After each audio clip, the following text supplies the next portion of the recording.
Do you think that the 11U is too young to lock kids into one position? I would say definitely. I think at 11U, you give kids an opportunity to learn the game and develop a baseball IQ by moving them around, right? It's one thing to have maybe a big first baseman that can't really move. Well, he shouldn't be playing shortstop at 11U, but I think shuffling kids around, playing some outfield, playing some infield, teaching kids how to catch, giving everybody an opportunity how to pitch. You're going to learn the game and have develop a better baseball IQ, understanding where to back up, what certain positions have to do.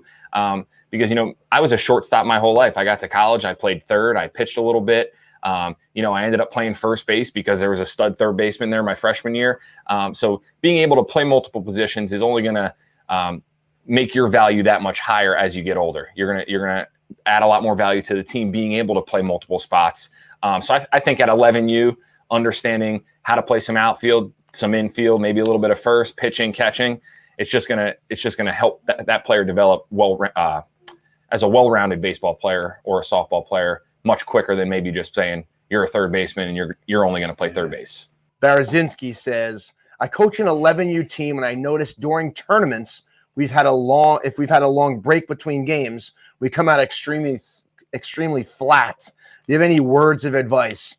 Yes, I think what we do with our teams is we'll play different kind of games. We'll play 2-ball where you're taking 2 balls and everybody gets into a circle. Like you're trying to just keep them mentally focused. Now, it depends on how long you're talking. Is it just like a 1-game break? So you have games at like 2 and 6. So you have like an hour and a half break, or are you talking you have like a 6 to 8 hour break and you're playing a game, you're going home and you're bringing all the kids back again. If you're talking about the smaller break, I think it's, communicating with the kids. I think it's having the proper equipment as well to where maybe you have some smush balls, you have some wiffle balls, so you can take a little BP, you can play a little wiffle ball game in the outfield, you can play a little 6-on-6 and just let the kids keep on playing and just doing something fun opposed to leaving the field, going back to the field and like it's almost like starting from scratch, but the 2-ball games are always fun.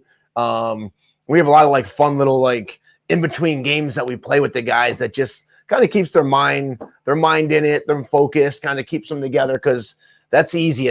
They always say it even in pro ball, it's hard to win the doubleheader. You can come out and smoke the team game 1 and then the next game you get smoked and you're like, how did that just happen?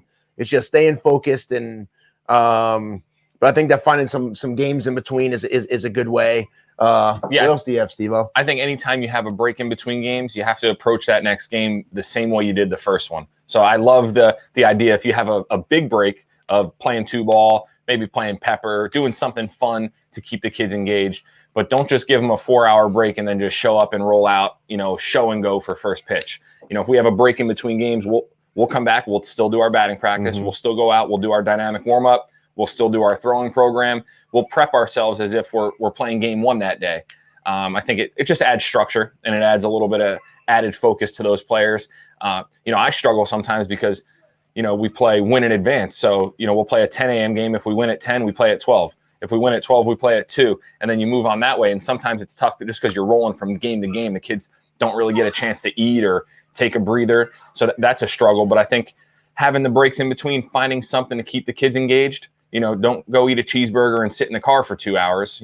Go eat, grab some food, grab some water, come back, and we're going to go through our warm-up and get ready for that next game.